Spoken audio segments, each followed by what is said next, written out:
Hello everyone, welcome to the session. दोस्तों, आप सभी का स्वागत करता हूं हमारी इस एक स्पेशल सीरीज में जिसका नाम है A to Z series for the UPSC, EPFO, APFC and EOAO exam. इस सीरीज में हम आपकी इन एग्जाम से रिलेटेड डिफरेंट डिफरेंट क्वेरीज का समाधान लेकर के आते हैं। तो आज जिस टॉपिक पे हम लोग बात करने वाले हैं दैट इज क्वांटिटेटिव एप्टीट्यूड। तो आज की वीडियो का टाइटल है फॉर्मूला फॉर क्वांट, यानी क्वांट के लिए क्या आपका सिलेबस रहता है, क्या स्ट्रेटेजी, क्या सोर्सेज आपको फॉलो करने चाहिए, डिटेल में बात करेंगे। सबसे पहले मैं आपको बताऊंगा कि what is the weightage of quantitative aptitude in the UPSC, EPFO, APFC और ईओएओ रिक्रूटमेंट टेस्ट।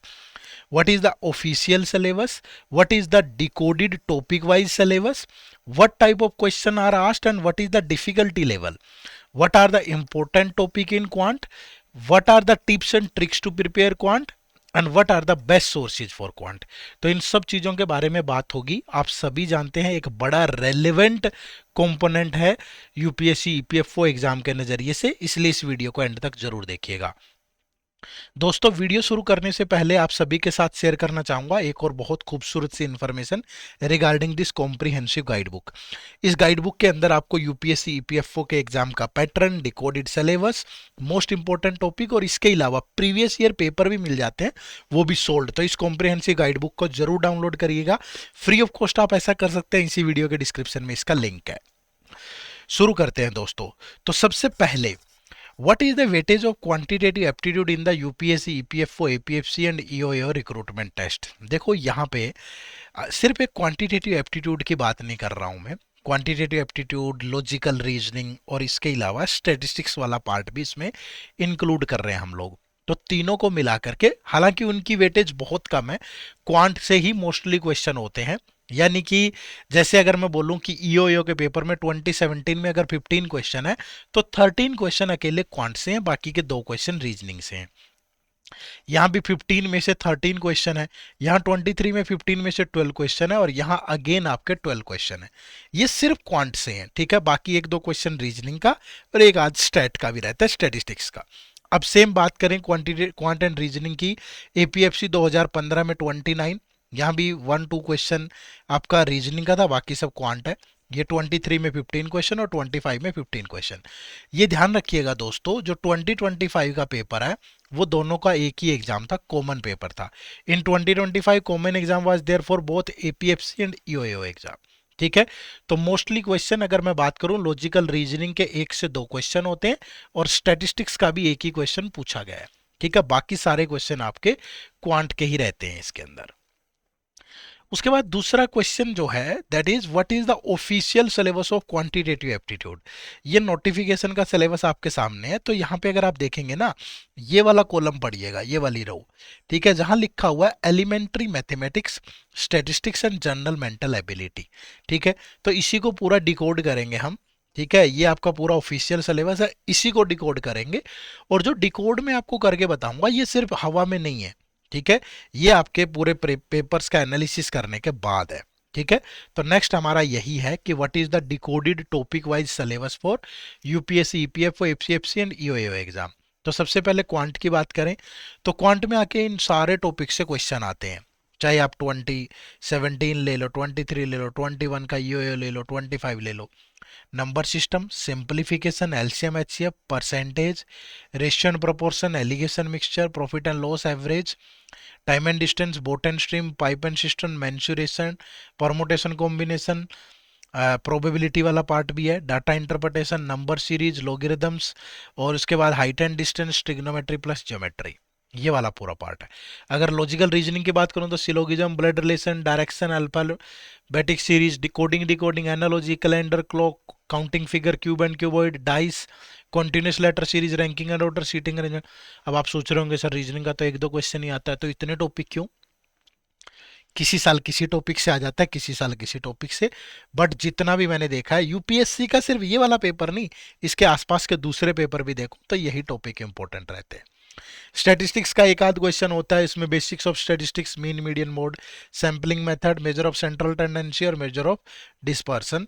अगर इतना पढ़ लोगे तो मोर देन इनफ होगा, ठीक है। तो ये आपका पूरा डिकोडेड सिलेबस है। अब बात आती है कि what type of question are asked and what is the difficulty level of the UPSC, EPFO, APFC and EOAO exam. पहली बात तो जो लेवल है ओवरऑल वो मॉडरेट है, ठीक है। 2-3 स्लाइटली ट्रिकी क्वेश्चन होते हैं, थोड़े प्रैक्टिकल अप्रोच के क्वेश्चन होते हैं, बाकी मॉडरेट लेवल पे ही रहते हैं, ज़्यादा दिक्कत नहीं है। फोकस एरिया कहाँ पे आपका मोस्टली अर्थमेटिक वाला मेन पोर्शन।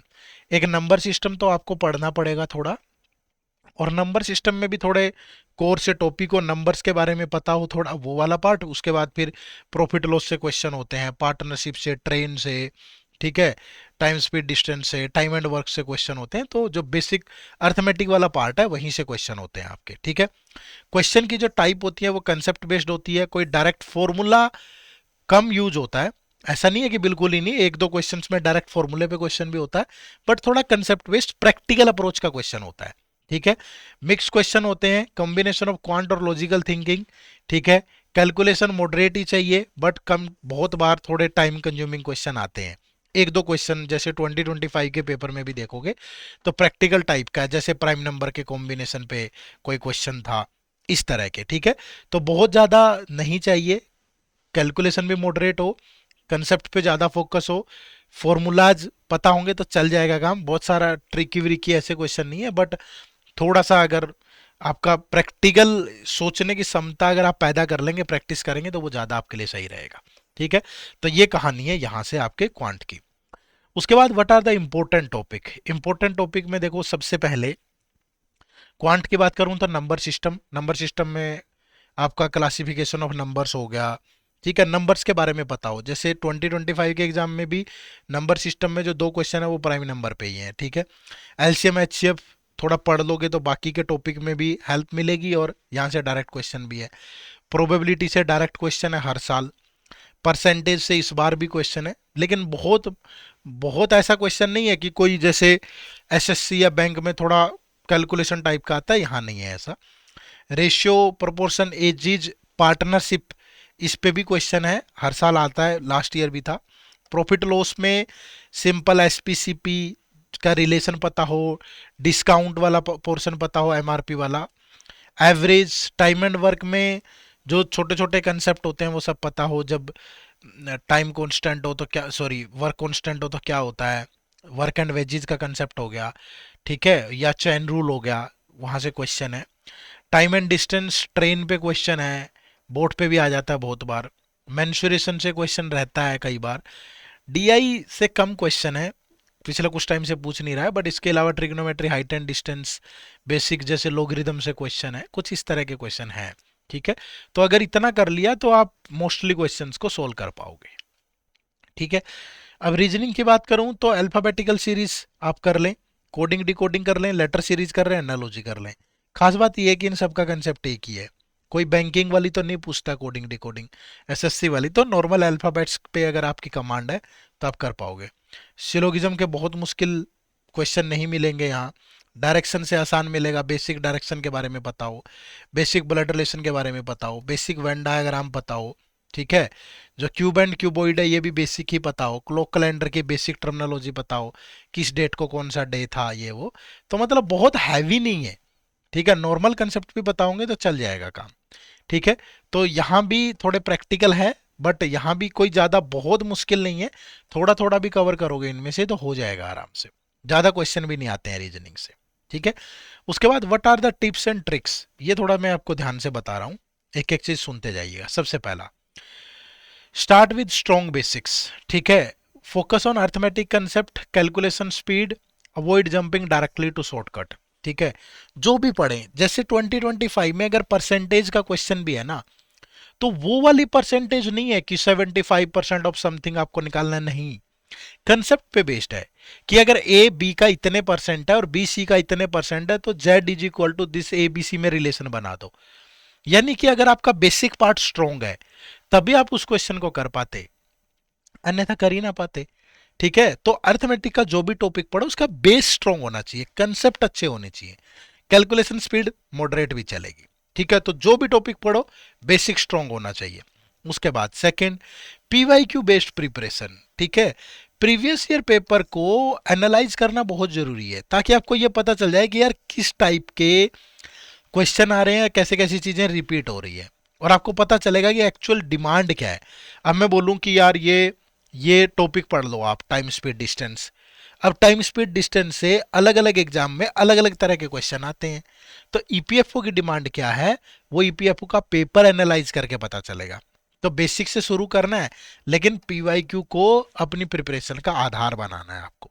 और पीवाईक्यू फ्री ऑफ कॉस्ट मिल जाएंगे, इसी वीडियो के डिस्क्रिप्शन में लिंक है, ठीक है।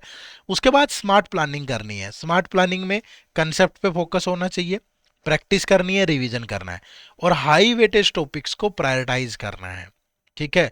ये नहीं है कि किसी टॉपिक से क्वेश्चन पूछ ही नहीं रहा और हम उस पर बहुत एनर्जी वेस्ट कर रहे हैं, ठीक है। थोड़ा पिछले 6-7 जो 3-4 पेपर्स हैं पिछले 7-8 सालों में जो भी हुए हैं, उनको प्रॉपरली एनालाइज करना है, ठीक है। चौथा, फोकस ऑन इंपॉर्टेंट टॉपिक। जितने टॉपिक आपको बताए हैं इंपॉर्टेंट वाले, सिर्फ उन्हीं पे फोकस करना है आपको, ठीक है। पांचवा, रेगुलर मॉक प्रैक्टिस, ठीक है। अब पेपर में आपको दिक्कत तो आती है, क्योंकि 2 घंटे में इतने सारे क्वेश्चंस को हैंडल करना बड़ा मुश्किल काम है। तो सेक्शनल टाइमिंग के साथ फुल लेंथ मॉक टेस्ट लगाइए। थोड़ा निर्धारित करिए कि 15 क्वेश्चन के लिए मेरे पास इतना टाइम है, 15 क्वेश्चन आते हैं, और उसी हिसाब से मैं चीज़ों को रोटेट करूं। देखो कि किसी क्वेश्चन में उलझना नहीं है, ठीक है। अगर थोड़ा लगे कि ये प्रैक्टिकल अप्रोच का लेंदी क्वेश्चन है, तो एक बार के लिए इसको अवॉइड कर दो, क्योंकि पूरा पेपर खराब कर देगा ना वो। तो जब भी आप करें तो थोड़ा टाइमिंग के साथ प्रैक्टिस करें, ठीक है। Full length mock test solve करें, उसमें देखेंगे कि इस क्वेश्चन की किस सीक्वेंस में हैंडल करना है, किन पे कम टाइम देना है, किन में उलझना नहीं है। तो थोड़ा सा एक्यूरेसी और क्वेश्चन सिलेक्शन पे ध्यान देना है आपको, ठीक है। साथ में फिर आपको कॉमन मिस्टेक्स को कुछ अवॉइड करना है, और वो कॉमन मिस्टेक क्या है? Don't be over confident. ये मत सोचना कि ये 5-7 टॉपिक पढ़ लिए तो पता नहीं क्या ही हो जाएगा। थोड़ा पेपर ये गच्चा दे देता है, कई बार 2-4 क्वेश्चन ऐसे आ जाते हैं थोड़े, मतलब एकदम से, जैसे 2025 के पेपर में देखोगे 2-3 क्वेश्चन हैं ऐसे, ठीक है। एक सिनेमा हॉल में वाला क्वेश्चन है, आप पेपर देखोगे उसमें आपको पता चल जाएगा। एक प्राइम नंबर वाला ही क्वेश्चन है। तो थोड़ा, मतलब अगर प्रैक्टिस नहीं होगी ना, ओवर कॉन्फिडेंट हो गए, तो वो चीज़ें थोड़ा मात दे जाएंगे आपको, ठीक है। रिवीजन और प्रैक्टिस को स्किप मत करो, करते रहिए लगातार, और ज़्यादा क्वेश्चंस पे टाइम वेस्ट नहीं करना है, ठीक है। देख लो, 1-2 मिनट ट्राई करो क्वेश्चन को, नहीं होता तो स्किप करके आगे बढ़ो, ठीक है। तो थोड़ी स्मार्ट प्रिपरेशन करनी है आपको, इन सब का आधार ये है। कंक्लूड कर देता हूं सबको। स्टार्ट करना है बेसिक से, फाउंडेशन अच्छा होना चाहिए, पीवाईक्यू जरूर देखने हैं, कंसेप्ट पे ज़्यादा फोकस रखना है, रेगुलर प्रैक्टिस करनी है, ठीक है। उसके बाद, what are the best sources to prepare for the UPSC EPFO AO? कुछ नहीं करना, इसी वीडियो के डिस्क्रिप्शन में हमारे कोर्सेज का लिंक मिल जाएगा। लगातार डिस्क्रिप्शन को चेक करते रहिएगा, उन कोर्सेज में इनरोल करके आप अपनी तैयारी को बहुत बेहतर कर पाएंगे, ठीक है। तो क्वांट को थोड़ा समझने के लिए यहाँ पे मैंने आपको थोड़ी कोशिश की है कि मैं आपको बता पाऊँ कि किस तरीके से आप एक स्मार्ट प्रिपरेशन, क्योंकि क्वांट एक ऐसा सेक्शन है ना, यहाँ पे आप 15 में से 15 के 15 क्वेश्चन भी करेक्ट कर सकते हैं। बहुत ज़्यादा वाइड रेंज नहीं है। अगर आपने ठीक ठाक मेहनत कर ली, एक स्कोरिंग सब्जेक्ट है, और पेपर में फिर आपको फाइनल कट ऑफ आप जानते हैं बहुत हाई जाती है, तो ये आपकी सिलेक्शन में बड़ा अहम रोल अदा करेगा, ठीक है। तैयारी कहाँ से करनी है, इसी वीडियो के डिस्क्रिप्शन में लिंक मिल जाएगा आपको, बट करते रहिएगा, ठीक है। चलो, bye bye, take care, thank you very much. Channel पे नए तो सब्सक्राइब जरूर कर लीजिएगा, ठीक है। See you all.